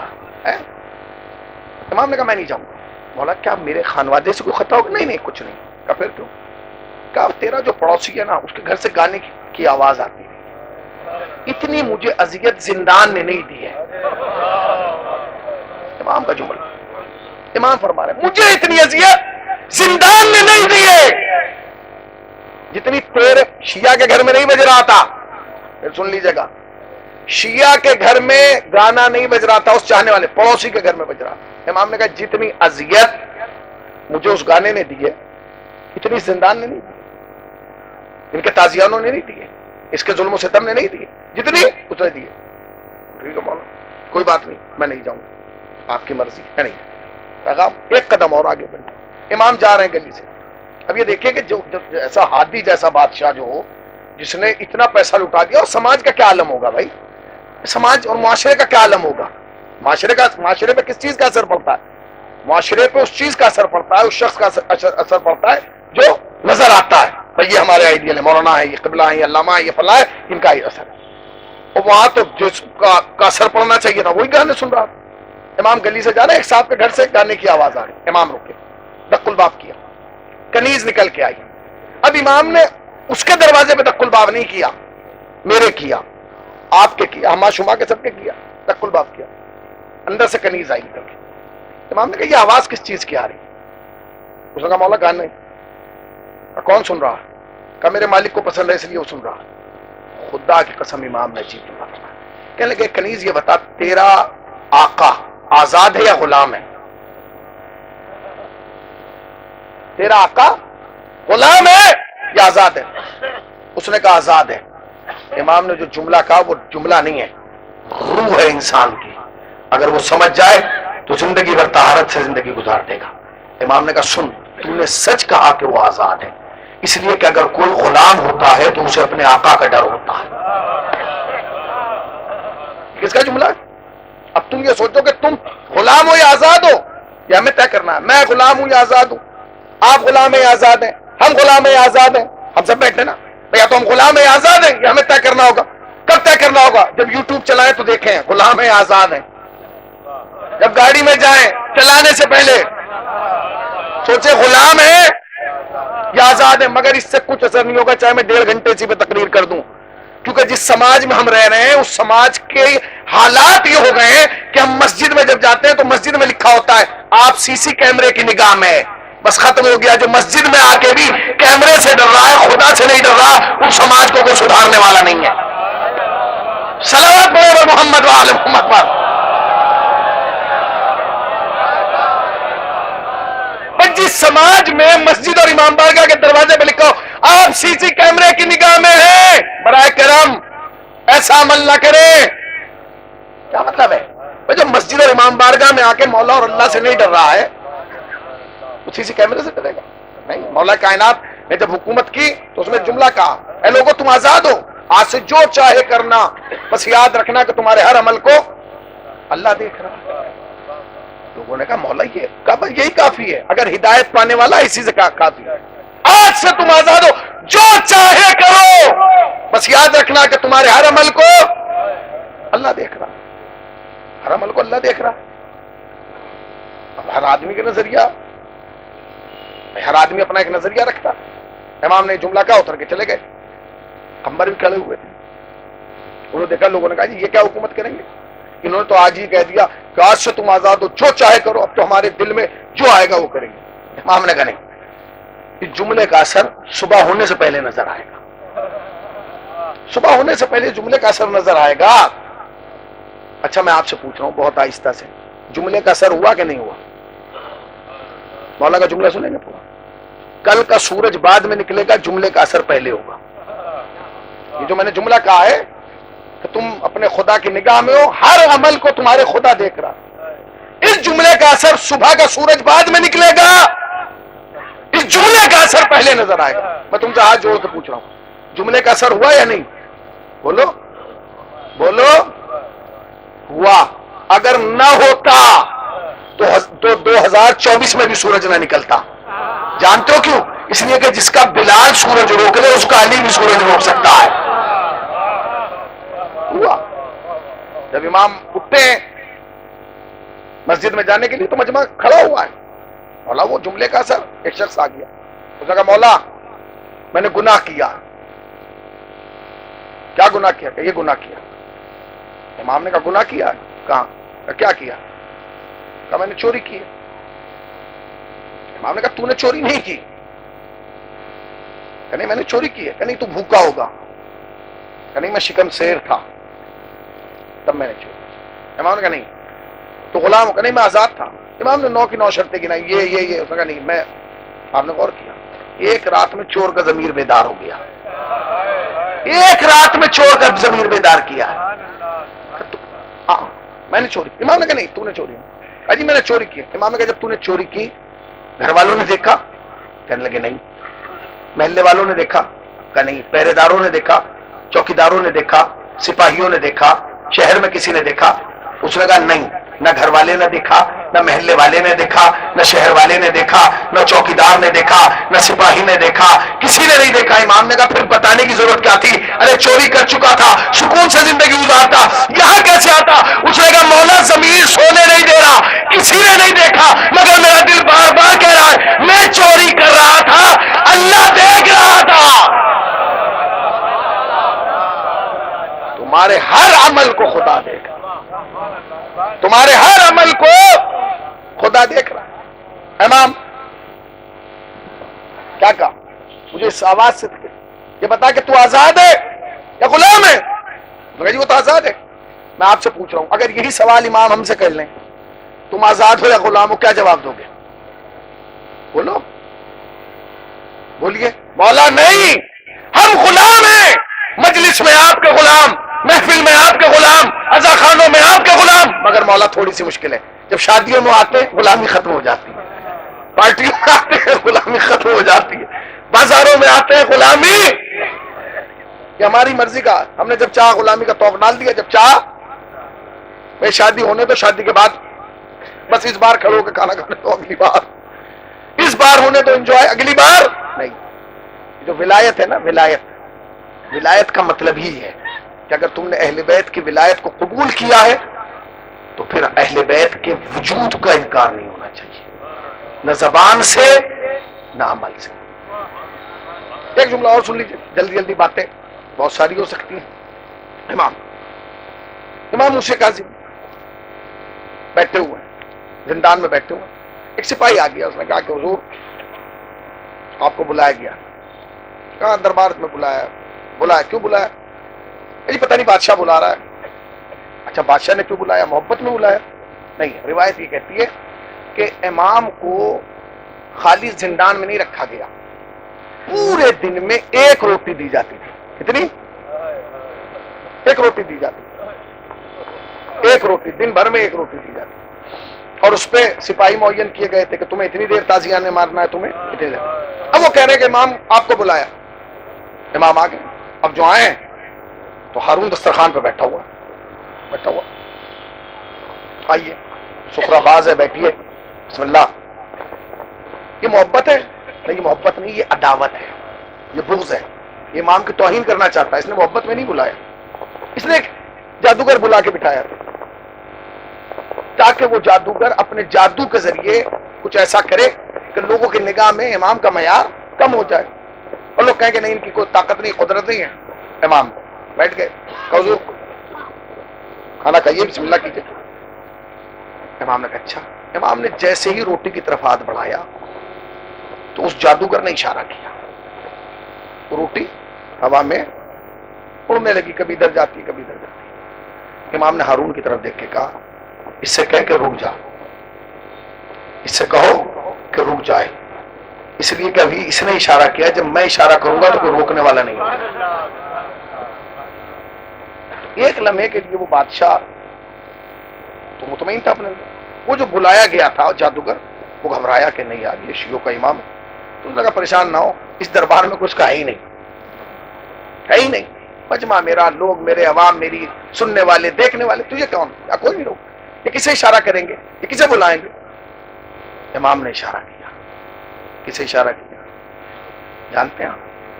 وہ یہ سوچ رہا تھا یہاں امام کا کوئی نہیں ہے، یہاں امام کا کوئی نہیں ہے. جب اس نے دوبارہ حرکت کی نا تو امام نے کسی انسان کی طرف نہیں دیکھا، دیوار پہ قالین ٹنگا ہوا تھا. امام نے اس کی طرف متوجہ ہو کے کہا کیا آپ تو یہ دیکھ رہا ہے؟ وہ شیر نکلا. یہ اختیار امامت تھا، اسی کو ولایت کہا جاتا ہے، اسی کو اختیار ولایت کہا جاتا ہے. شیر نکلا. آپ کیا سمجھ رہے ہیں؟ شیر نکلا. جب شیر نکل کے آیا ہوگا تو بادشاہ کا کیا عالم ہوا ہوگا، اور اس جادوگر کا کیا حساب، کیا ہوا؟ واپس چلا گیا. وہ ایسے ہی چلا گیا. بتائیے، آیا، اب جب آیا تو اسے پسینے آ گئے. امام نے کہا تو کیا دیکھ رہا تھا؟ اشارہ کیا، حملہ ہوا. کب واپس چلا گیا؟ واپس چلا گیا. جب ہارون کو ہوش آیا تو پیر پکڑ کے کہنے لگا اس سے کہیے کہ اس شکار کو واپس کر دے. امام نے کہا کہ اگر موسیٰ کے عصا نے ان رسیوں کو واپس کیا ہوتا تو یہ بھی، یہ کیا ہے، اسے کیا کہا جاتا ہے؟ اعجاز امامت. سن، اس کی جادوگری یہاں تک تھی، میری امامت وہاں تک. ایک بات سن لیجئے اور بات ختم ہو جائے. سنیے گا بڑی غور سے، آہستہ آہستہ. یہ کیا ہے؟ اعجاز امامت. اب یہ دیکھ رہے ہیں نا، ہیبت، یہ جلال. بادشاہ پریشان ہے، انہیں ختم کیسے کروں، تلوار چلا نہیں سکتا، اس لیے کہیں ایسا نہ ہو کہ حکومت کے ہاتھ خون امام سے رنگین ہو جائے. بڑے پروگرام، بڑے کیا کیا جائے کیا. ایک دن بیٹھا ہوا تھا اپنے وزیر سے کہنے لگا کچھ ایسا کرو کہ امام ختم بھی ہو جائیں، موسی کاظم اس دنیا سے رخصت بھی ہو جائیں، قتل کر دیا جائے، اور ہمارے حکومت کے ہاتھ ان کے خون سے رنگین نہ ہو. اب سوچنے والا تو ایک سے ایک ہے نا. اس نے کہا ٹھیک ہے میں سوچتا ہوں. اس نے کہا جی ایک طریقہ ہے. کیا؟ کہ بھائی یہی واحد فارمولہ ہے کہ جس کے ذریعے امام شہید بھی ہو جائیں گے اور آپ کی حکومت پہ کوئی اثر نہیں ہوگا. کیا؟ کہ ایسا کیجئے، بس سنیے گا، ایسا کیجئے کہ جو آپ کا یہ ہے نا چڑیا گھر جسے حدیقۃ الحیوان کہا جاتا ہے، کہا کہ اس میں شیر کم ہو گئے، تو ایسا کیجئے کہ جنگل سے 10 12 15 شیر منگا لیجئے اور انہیں تقریباً 10 12 15 دن بھوکا رکھیے، اور جب وہ بھوکے ہو جائیں اچھی طریقے سے تو اس کے بعد امام کو بلائیے گا اور امام سے بلا کے کہیے گا کہ مولا ہمارا جو یہ چڑیا گھر ہے اس میں شیروں کی کمی ہو گئی تھی، ہم نے جنگل سے 10 15 پکڑوا لیے، رکھنا ہمیں 2 3 ہی ہے. تو پھر بس مولا آپ اتنا کیجئے، ہمیں تو پتہ نہیں، مگر چونکہ آپ تو امام ہیں، آپ ہر چیز کا علم رکھتے ہیں، آپ جا کے ان شیروں کو یہ بتا دیجئے کہ ان میں اچھی نسل کا کون سا ہے اور بری نسل والا کون سا ہے، تاکہ جو اچھی نسل والا ہوگا اسے رکھ لیا جائے گا اور جو بری نسل والا ہوگا اسے واپس کر دیا جائے گا. پھر جب امام منع تو نہیں کریں گے کیونکہ یہ بات مجمع میں ہوگی. جب امام یہ بتانے کے لیے جائیں گے تو وہ تو ہے بھوکے، وہ امام پہ حملہ کریں گے اور امام کو اپنی خوراک بنا لیں گے. جملہ آہستہ سے کہہ رہا ہوں، سن زور سے لیجیے گا. جیسے ہی وہ حملہ کریں گے تو تمہارے پاس جواز ہوگا کہ ہمارا تو ہاتھ ہی نہیں ہے، جانور نے حملہ کیا، اور جانور کو کیا پتا کہ امام کیا ہوتا ہے، جانور کو کیا پتا کہ امام کیا ہوتا ہے. پورا پروگرام بنایا گیا، پورا اسی طریقے سے شیر منگائے گئے، بھوکے رکھے گئے، پھر امام کو بلایا گیا. آ گئے امام دربار میں آئے، مجمع کھڑا ہوا، اس لیے کہ مجمع کو تو دکھانا ہے کہ ان کے قتل میں. امام آئے، امام نے دربار میں کہا ہارون ہمیں کیوں بلایا ہے؟ تو جو باہر کے لوگ تھے انہوں نے کہا کمال ہے، بادشاہ یہ لہجہ اس کا بتا رہا ہے. بادشاہ تو یہ کہ تخت پہ بیٹھا ہے، لہجہ نگر ہے جس کے، آخر کیا معاملہ ہے؟ کہ جی نہیں، یہ تخت پہ بیٹھا ہے مگر حق ان کا ہے. لہجہ بتاتا ہے نا کہ حق کس کا ہے، کہ حق ان کا ہے، بیٹھا ان کے تخت، یہ تخت پہ امام بول. کیا بات ہے؟ وہ متوجہ رہیے گا، کیا بات ہے، ہمیں کیوں بلایا ہے؟ اس نے کہا حضور بلائے گئے جو اس نے پہلے بنایا تھا کوئی سنایا. مولا ہمارے جو ہے یہ چڑیا گھر میں شیر ختم ہو گئے، ہمیں رکھنا تو 2-3 ہے، بلا لیے ہم نے 10-12، اور ہمیں یہ نہیں سمجھ میں آ رہا کہ ان میں اچھی نسل کا کون سا ہے اور بری نسل کا کون سا ہے. آپ امام ہیں، آپ دیکھ کے بتا دیجئے کہ ان میں اچھی نسل والا کون سا ہے اور بری نسل والا کون سا ہے، تاکہ اچھے والے کو رکھ لیا جائے اور برے والے کو، اگر آپ جاگ رہے ہیں تو آہستہ سے ایک جملہ کہہ رہا ہوں، اچھے والا کون سا اور بری نسل والا کون سا ہے. اسے دیکھ کے کہنے لگی کیا تم لوگ بھی نسلوں کا خیال کرتے ہو؟ صلوات پڑھو محمد وآل محمد. کیا تم لوگ بھی نسلوں کا خیال کرتے ہو؟ تو نے کہا ہاں مولا، اپنے معاملے میں نہیں، جانوروں کے معاملے میں. امام نے کہا وہ جو چڑیا گھر تھا وہ ایسا تھا، ایسا نہیں تھا کہ پنجرے میں شیر ویر کھلے رہتے تھے. وہ جو دروازہ تھا، وہ جو مین گیٹ تھا، اس کے دونوں طرف سے زینے تھے. چھت پہ جائیے، وہاں سے معائنہ کرتا تھا بادشاہ، اندر نہیں جاتا تھا. تو گیٹ تھا تو وہ اوپر جا کے دیکھتا تھا، ہاں فلاں جانور کیا کر رہا ہے فلاں، وہ اندر تو شیر ہے. اس نے پہلے دربان کو بلایا تھا، سن جب امام اندر جائے نا تو دروازہ بند کر دینا، جب تک میں رومال سے اشارہ نہ کروں، چاہے کوئی کتنا ہی چلائے دروازہ. وہ کہا جی میں تو آپ کا نوکر ہوں، خادم ہوں، جو آپ کا حکم ہوگا وہ ہوگا. چلے امام نے کہا چل میں بتاؤں گا تجھے کون اچھی نسل کا ہے کون بری نسل کا ہے. امام آگے آگے، بادشاہ پیچھے پیچھے. امام آگے آگے، بادشاہ پیچھے پیچھے.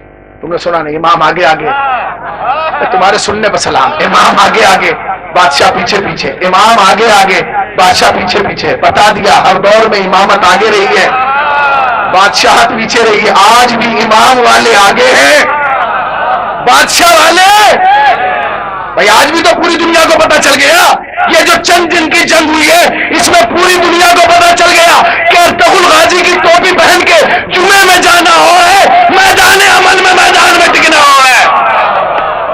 صلوات پڑھو محمد وآل محمد.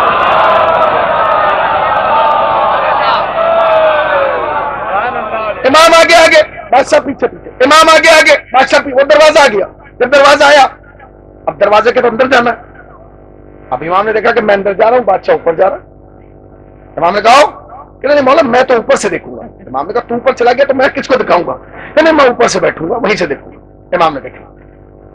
اب اندر شیروں کی تو کیفیت آپ سمجھ گئے نا، سمجھ گئے نا. دروازہ کھلا، لیٹا ہوا شیر بیٹھا. امام نے پہلا قدم رکھا، بیٹھا ہوا شیر کھڑا ہوا. امام نے دوسرا قدم اندر رکھا. پیچھے سے دربان نے دروازہ بند کیا، اشارہ کیا جب تک میں اشارہ نہ کروں دروازہ نہ کھولنا. امام کھڑے ہوئے، شیروں نے دوڑنا شروع کیا. اب جو شیر دوڑ رہے ہیں تو بادشاہ نے منہ دوسری طرف کر لیا. میں یہ خون خرابہ نہیں دیکھوں گا. وزیر نے کہا پیچھے دیکھیے تو صحیح، پیچھے دیکھیے. اس نے کہا میں نہیں دیکھوں گا. کہا دیکھیے، کہیں میں نے کہا دیکھ. کہا کیا ہوا؟ کہا پیچھے پلٹ کے دیکھ، اللہ کے شیر کے قدموں پہ جنگل کے شیروں نے سر رکھ دیا. تمہارے سننے پہ سلام ہے. اللہ کے قدموں کے، اللہ کے شیر کے قدموں پہ جنگل کے شیروں نے سر رکھ دیا. اب جو اس نے پلٹ کے دیکھا تو وہاں تو کیفیت الگ، درمیان میں امامت کا کعبہ ہے اور جنگل کے شیر طواف کر رہے ہیں. یہ کیا ہوا؟ امام بیٹھ گئے، امام بیٹھ گئے، شیر بھی بیٹھ گئے. امام بیٹھ گئے، شیر بھی بیٹھ گئے. اب امام نے کبھی اس شیر کے سر پہ ہاتھ پھیرا، کبھی اس شیر کے سر پہ ہاتھ پھیرا، کبھی اس شیر. بادشاہ دیکھ رہا ہے. امام، اس کے بعد امام نے وہی بیٹھے بیٹھے بادشاہ سے، بادشاہ نیچے آ. اب جو کہا بادشاہ نیچے آ، اس نے فوراً کہا مولا پروگرام تو اس نے بنایا تھا. امام نے کہا مجھے معلوم ہے کہ پروگرام کس نے بنایا تھا، نیچے آ. اس نے کہا میں نہیں آؤں گا. کہ کیوں؟ کہ یہ مار دیں گے. امام نے کہا جب میں بیٹھا ہوں تو پریشان کیوں ہو رہا ہے؟ ہمارے بزرگوں نے بھی ہلاکت سے بچایا ہے، ہم بھی تجھے بچا لیں گے.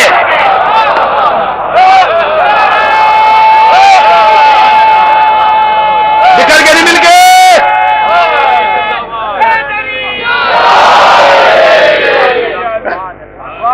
نیچے وزیر نے کہا حضور جائیے. چلنے لگا.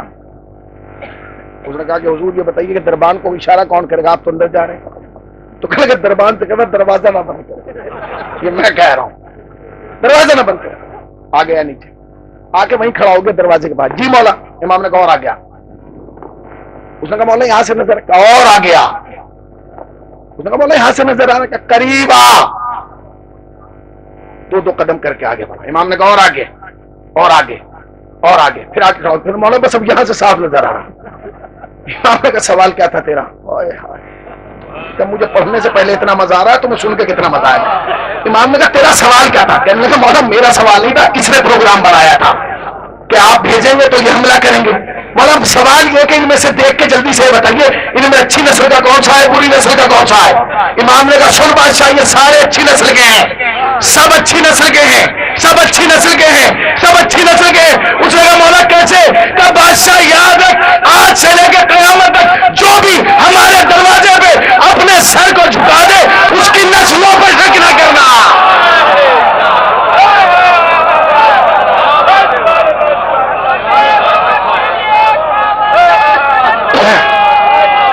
ٹائم تو ہو گیا، بکر کے نہیں مل کے یاد رکھیے گا کسی کی مجلس میں بولے نہ بولے، اسیر بغداد میں ضرور بولیے گا، اس لیے کہ دنیا کا وہ واحد مظلوم امام ہے کہ جب امام کو گرفتار کیا گیا تو سپاہیوں نے کہا کوئی ہے تو تمہاری ضمانت دے دے۔ خدا کی قسم کوئی مسلمان بولنے والا نہیں تھا۔ میں منبر سے کہہ رہا ہوں آج تم یہاں اس کے حق میں بولو گے، محشر میں یہ حق تمہارے حق میں بولے گا۔ بولیے۔ امام نے کہا جو بھی اس دروازے پہ سر کو جھکا دے اس کی نسلوں پہ شک نہ کرنا، اس کی نسل میں طہارت ہوگی، اس کے شجرے میں پاکیزگی ہوگی۔ اجی چھوڑیے مولانا، یہ تو سب کتابوں کے واقعات ہیں، سب کتابوں میں رکھیں، اوریجنل دکھائیے، حقیقت میں دکھائیے۔ کیا کتابیں وتابیں، حقیقت میں دکھاؤں بھائی؟ ایک اور صلوات پڑھ دیں،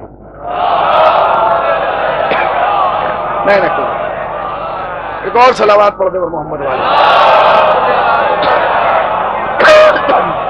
بتائیے، چھوڑ دیجیے ان باتیں مولانا، کتابوں کی باتیں کہاں، کتابوں کی باتیں، کوئی پریکٹیکل بتائیے سامنے جو ہمارے سامنے ہوا۔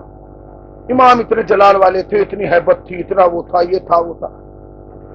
امام تو چھوڑ دیجیے، امام کی بات، ان کی عظمت، ان کی شان، ان کی نسل سے بھی اگر کوئی ہوتا ہے نا موسوی، وہ بھی دنیا کو ہلا دیتا ہے۔ پتہ نہیں کہاں بیٹھے ہیں، وہ بھی بادشاہت کو ہلا دیتا ہے۔ اگر یقین نہیں آتا چند برس پہلے جا کے ایران میں دیکھ لو، وہ کون تھا وہ جو ایران میں انقلاب لے کے آیا؟ وہ کون تھا؟ اس کا نام روح اللہ موسوی۔ امام خمینی نے بتایا کہ مولوی کی دور مسجد تک نہیں ہے، یہ جہاں بیٹھ جائے گا مزاج بدل دے گا۔ اس زمانے میں بھائی امام خمینی حکومت، یہ تو لوگوں کے تصور سے باہر تھا، یہ تو لوگوں کے تصور سے باہر تھا کہ ایک امامے والا، ایک سفید داڑھی والا اتنا بڑا انقلاب لے آئے گا۔ کمال ہے، لوگ جلتے، کتابوں پہ فوٹو برداشت نہیں کرتے تھے، امام خمینی نے نوٹ پہ فوٹو لگوا دیا، دیواروں پہ فوٹو لگوا دیا، دروازوں پہ فوٹو لگوا دیا، پوسٹروں پہ فوٹو لگوا دیے، شیعت کی پہچان بن گئے۔ یہ کیسے ہو گیا؟ یہ معجزے سے نہیں ہوا، یہ عمل سے ہوا۔ امام خمینی نے عمل سے بتایا کہ میں نام کا موسوی نہیں ہوں،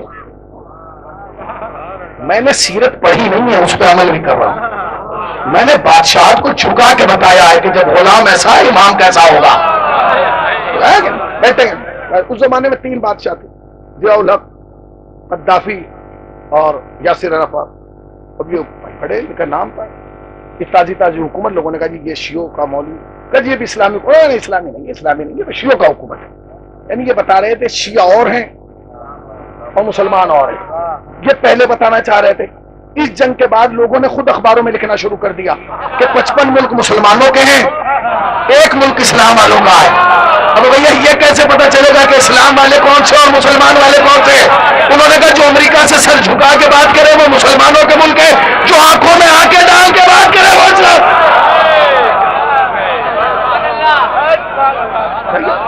وہ آ گئے، انہوں نے کہا جی کیا؟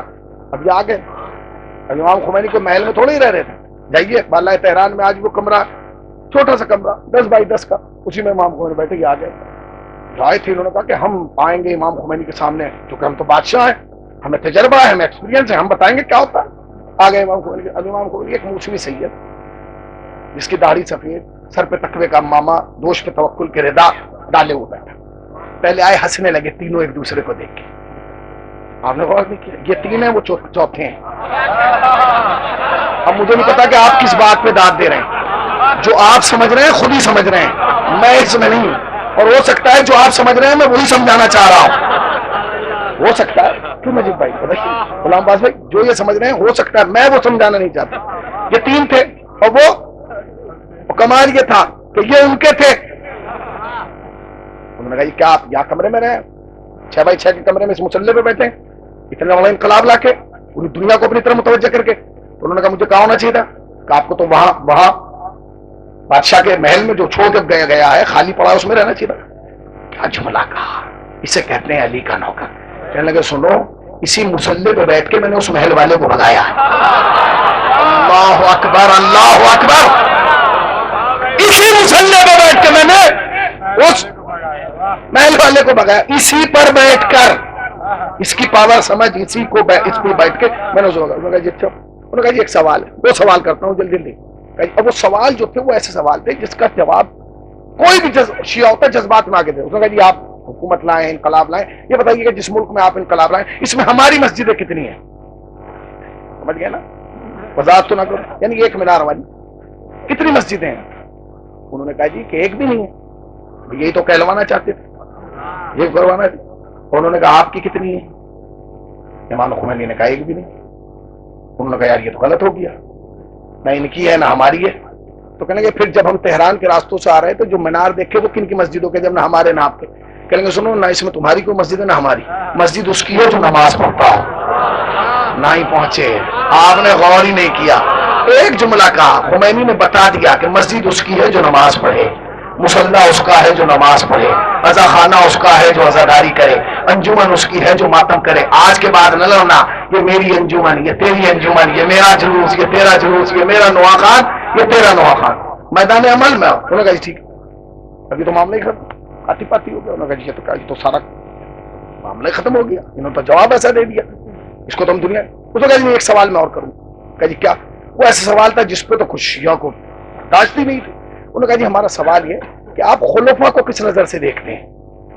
اب یہ مائک لے کے میڈیا کا کوئی کسی سے پوچھے تو ایک دم جذبات میں آ جاتا ہے. امام خمینی نے کہا ہمارا کوئی ذاتی نظریہ نہیں ہے, جس نگاہ سے رسول اللہ دیکھتے تھے. آپ نے غور ہی نہیں کیا. جس نگاہ سے رسول اللہ دیکھتے تھے, اب جا کے بتاؤ کہ رسول اللہ کس نگاہ سے دیکھتے تھے. پتہ نہیں کہاں بیٹھے. اسے کہتے ہیں مجتہد کا دماغ. اپنی عقل پہ مجتہد کی عقل کو نہ رکھو. تمہارے الفاظ اور ہیں, مجتہد کے الفاظ. پوری دنیا اس وقت ایران کی دشمن ہے. اتنا سا ملک, اتنے سے افراد, اور دنیا کی سپر پاور کے سامنے کھڑا ہوا, تو کیوں نہیں ڈر رہے ہو. سپریم لیڈر نے کیا جواب دیا کہ میرے پاس ٹینک ہے, میرے پاس بم ہے, بندوقیں ہیں, اسلحہ ہے, سپاہی ہے. نہیں, آیت اللہ خامنئی نے ایک جملہ کہا, کہنے لگے ہماری زمین پہ ایک علی سویا ہے. میں نے پڑھ دیا الہ آباد والوں, تم نے سن لیا. ہماری زمین پر ایک علی سویا ہے, ہماری زمین پر ایک علی سویا ہے, ہماری زمین پر ایک علی سویا ہے, ہماری زمین پر ایک علی سویا ہے. یہ نہیں کہا ہماری زمین پر ایک علی ہے, کہا ہماری زمین پر ایک علی سویا ہے, تاکہ دنیا کو پتہ چل جائے جب سوئے ہوئے کی اتنی ہیبت ہے تو جو پردے میں جاگ رہا ہے. ہو گئی مجلس, ہو گئی مجلس.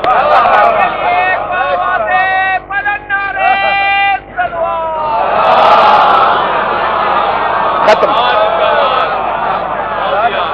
اپنے عمل سے بتاؤ کہ تم کون ہو, اپنے وجود سے بتاؤ کہ تم کون ہو, اپنی سیرت سے بتاؤ کہ تم کون ہو. تمہارے چہروں سے لگنا چاہیے کہ تم کون ہو, تمہارے وجود سے لگنا چاہیے کہ تم کون ہو, تمہاری گفتگو سے لگنا چاہیے کہ تم کون ہو. تم میدان عمل میں اپنے آپ کو ثابت کرو کہ تم ہو, باتوں سے ثابت نہ کرو کہ تم ہو. اس ملک نے میدان عمل میں ثابت کیا ہے ہم ہیں, ہم ہیں. اسی لیے دنیا کے سارے ملک پیچھے ہٹ گئے ہیں, وہ آج بھی ڈٹا ہوا ہے. اس لیے کہ یہ کربلا کا پیغام ہے. دنیا کو کیا پتا کہ جنازے اٹھانے میں کتنی طاقت ہوتی ہے. جو جنازہ اٹھا لیتا ہے, یاد رکھیے گا, جب آدمی جنازہ اٹھتا نا, جس کے کاندھے پہ جنازہ ہوتا ہے وہ جھکتا نہیں ہے. نہیں پہنچے آپ. جس کے کاندھے پہ جنازہ ہوتا ہے وہ جھکیے. آپ جنازہ لے کے جھک سکتے ہیں, آپ کو جنازہ رکھنا پڑے گا جھکنے سے. جس کے کاندھے پہ جنازہ ہوتا ہے جھکتا نہیں ہے. بس کربلا نے ہمیں یہی سکھایا ہے کہ اگر تمہارے کاندھوں پہ جنازے ہیں تو تمہیں دنیا کے سامنے نہیں جھکنا. جنازوں نے ہمیں کربلا نے درس دیا ہے کہ اگر تمہیں اپنی بستیوں کو آباد رکھنا ہے تو بستیوں میں وقت نہ گزارنا, قبرستانوں میں وہاں وقت گزارنا. اس لیے کہ جن کے قبرستان آباد ہیں ان کی بستیاں بھی محفوظ ہیں. وہ قومیں جو قبرستان جانا بند کر دیتی ہیں ان کی بستیاں ویران ہو جاتی ہیں. ان کی بستیوں میں دین ختم ہو جاتا ہے. ان کی بستیوں سے شریعت دور چلی جاتی ہے. اپنی بستیوں کو اگر آباد رکھنا ہے تو اپنی بستی کے قبرستانوں میں جاؤ, وقت دو. جب قبرستان میں بیٹھو گے نا تو خود بخود خوف خدا پیدا ہو, خود بخود قرب الہی قریب آئے گا. خود بخود تم سمجھو گے کہ تمہارا مقصد خلقت کیا ہے. اس امام کو رونے آئے ہو نا, کثیر العیال ہے. خدا کی قسم اگر کسی کے 4 بیٹے بھی ہوتے ہیں نا, ہے بھائی, وہ زندگی بھر یہ کہتا ہے مجھے جنازہ اٹھانے کے لیے کسی غیر کی ضرورت نہیں پڑے گی, میرے 4 بیٹے میرا جنازہ اٹھائے. میں نے پڑھ دیا, تم نے سن لیا. میں پڑھ چکا, تم سن چکے.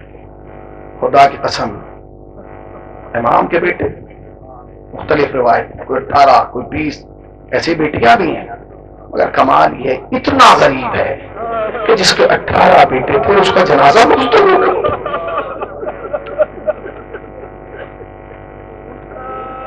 خیر غربت امام, اسیر بغداد, اسیر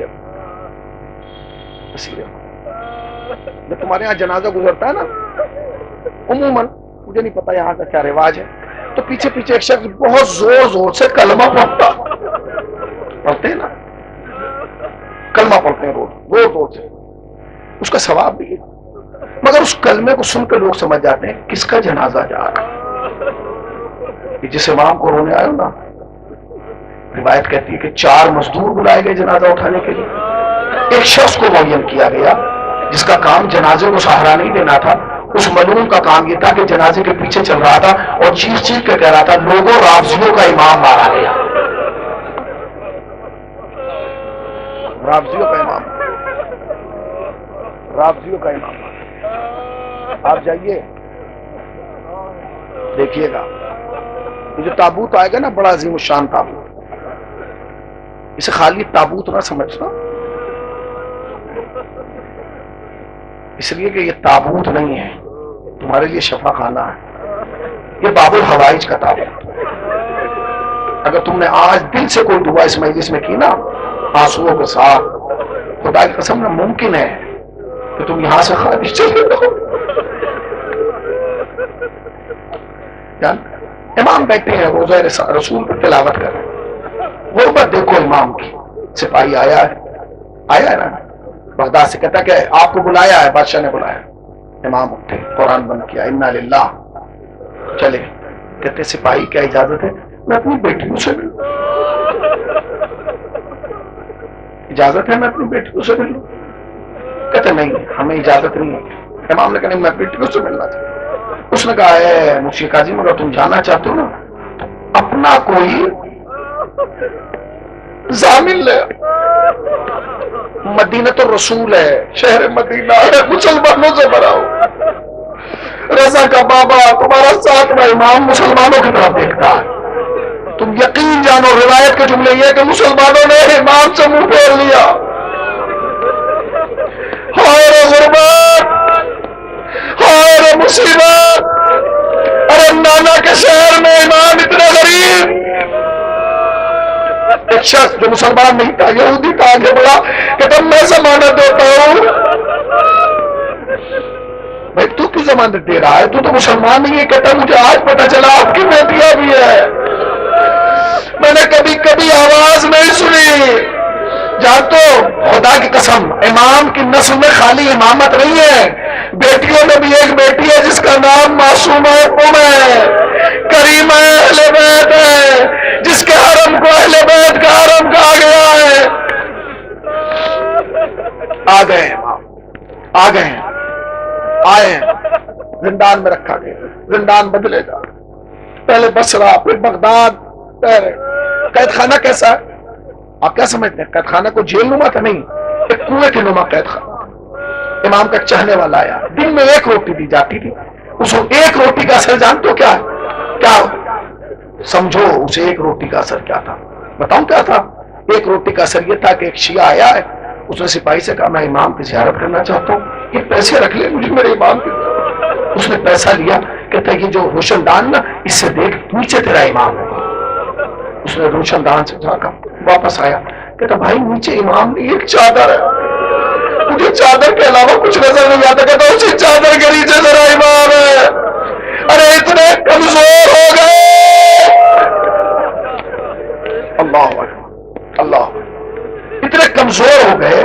خدا کی قسم میں ایک جملہ کہنا، حضرت آیت اللہ وحید خراسانی خدا حیات طولانی عطا فرمائے. ہم تو یہ کہتے ہیں نا اپنے یہاں جب سیدہ سلام اللہ علیہ کے مسائل پڑھتے ہیں کہ امام عالی مقام آئے اور چیخ مار کے روئے. کیوں چیخ مار کے روئے؟ فریاد کیے کہ زہرا کی پسلیاں ٹوٹ گئی، مجھ سے شکایت نہیں کی. حضرت آیت اللہ وحید خراسانی کہتے ہیں نہیں، پسلیوں کی تو نوبت ہی نہیں آئی. امام جب آئے نا غسل لینے کے لیے دروازے پہ کھڑے ہوئے، سیدہ کو چادر کے نیچے دیکھا چیخ مار کر روئے. کسی نے پوچھا مولا کیوں روئے؟ کہتے 75 یا 95 دن میں زہرا اتنی کمزور ہو گئی احساس نہیں ہوا کہ چادر کے نیچے کوئی لیٹا ہوا ہے. جزاک اللہ. مولا تمہیں کوئی غم نہ دے سوائے غم سرکار ابو عبداللہ کے. جب تابوت آئے گا تو آہستہ سے کاندھا دینا کیونکہ کمر بڑی زخمی ہے. ہاں کمر بڑی زخمی ہے. دنیا میں جتنے بھی تابوت نکلتے ہیں نا انہیں پھولوں سے سجایا جاتا ہے. جب یہ تابوت آئے گا اس پر زنجیریں رکھی ہوئی ہوگی کیونکہ تیرا واحد امام ہے جو زنجیروں کے ساتھ دبایا گیا. ہائے اسیر بغداد، ہائے رضا کا بابا. مولا تمہیں کوئی غم نہ دے سوائے تمہیں سرکار امام عبداللہ کے. اپنے اپنے لیے جو دعا کرنا ہے، پڑوسی کے لیے، گھر والوں کے لیے، آنکھوں میں آنسو ہے دعا کر لو. خدا تمہاری پریشانیوں کو حل کرے. جو بھی بیمار ہے خدا اسے شفائے کاملہ اور صحت عاجلہ عنایت فرمائے. مولانا ناظر تقوی صاحب کا بیٹا بیمار ہے، خدایا آنسوؤں کا واسطہ، اسمت شہزہ کا واسطہ، ساتویں امام کا واسطہ اس بچے کو شفائے کاملہ اور صحت عاجلہ عنایت فرما. سنو گے عزیزو، سنو گے؟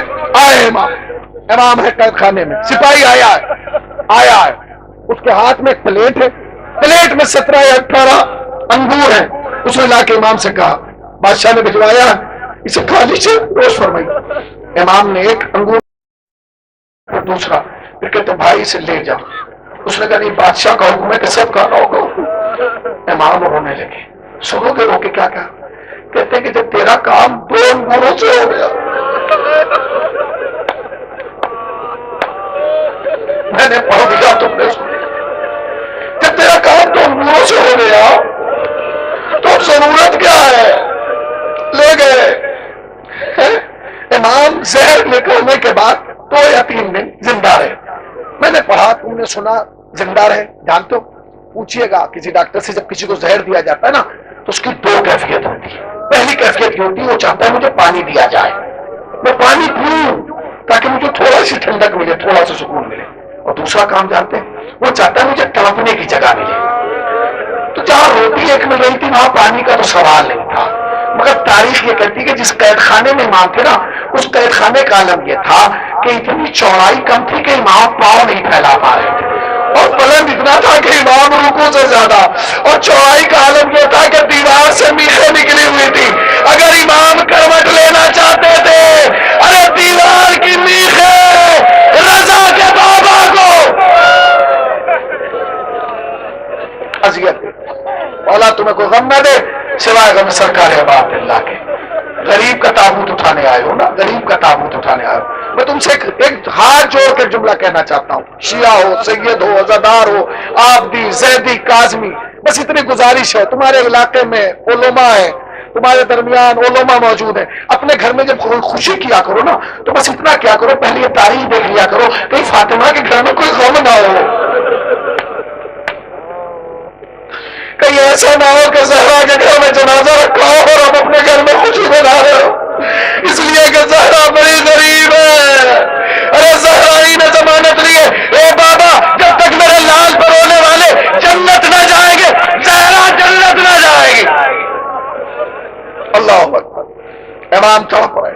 امام تڑپ رہے، وقت گزر رہا ہے، وقت گزر رہا ہے، وہ آخری رات آ گئی جسے شب شہادت کہا جاتا ہے۔ حکیم کو بلایا گیا، اس نے کہا مولا آپ کو زہر دیا گیا، اب وقت نہیں ہے۔ امام نے مدینے کا رخ کیا، کچھ وصیتیں فرمائی۔ امام یہاں بول رہے، ادھر تمہارا 8واں امام مصلی میں بیٹھ کے تڑپ رہا، گھر کی خواتین جمع ہو گئی، اے بھائی خیریت تو؟ کہتے آج میرے بابا کی آخری رات ہے، میرے بابا کو زہر دے دیا گیا، ارے میرا بابا تڑپ رہا ہے، میرے بابا کو کوئی پرسان حال۔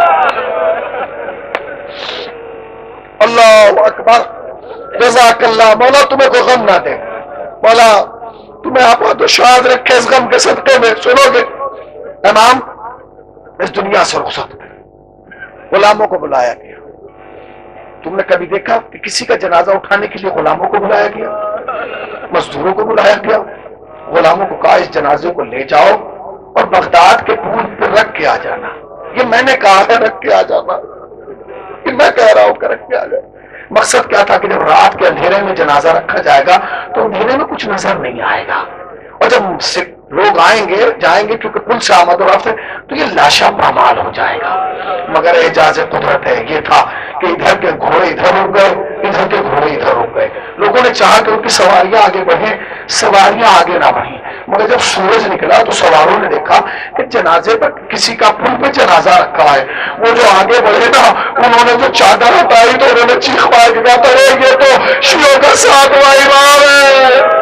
میرا دل چاہتا ہے کہ مولا آپ بڑے غریب تھے، آپ کو بڑی مصیبتیں گزری، مگر مولا کم سے کم آپ کا جنازہ پامال نہ کیا گیا۔ آئیے کربلا، آئے فاطمہ کا غریب بیٹا جسے چکیا پیس کے بالا، ادھر کے گھوڑے ادھر، ادھر کے گھوڑے ادھر، فاطمہ کے لال کا راجا پامان سمیش با۔ جزاک اللہ، جزاک اللہ، مولا تمہیں کوئی غم نہ دے سوائے غم سرکار ابا عبداللہ کے۔ لو عزیزو، تابوت آپ کے سامنے آ رہا ہے، تابوت آ رہا ہے، آپ اٹھ کے اس کا استقبال کیجیے گا۔ جانتے ہیں میں بھائی ایک جملہ کہنا چاہتا ہوں، مولا بڑے غریب ہیں۔ جب امام نے سلام کیا نا اپنے جد کو تو کہہ کے سلام کیا، سلام ہو شہید پر جس کی پنڈلیوں کا گوشت زنجیریں کھا گئی۔ اللہ اکبر، سلام ہو شہید پر کہ جسے زمین کے گڑھے میں سیر کیا گیا۔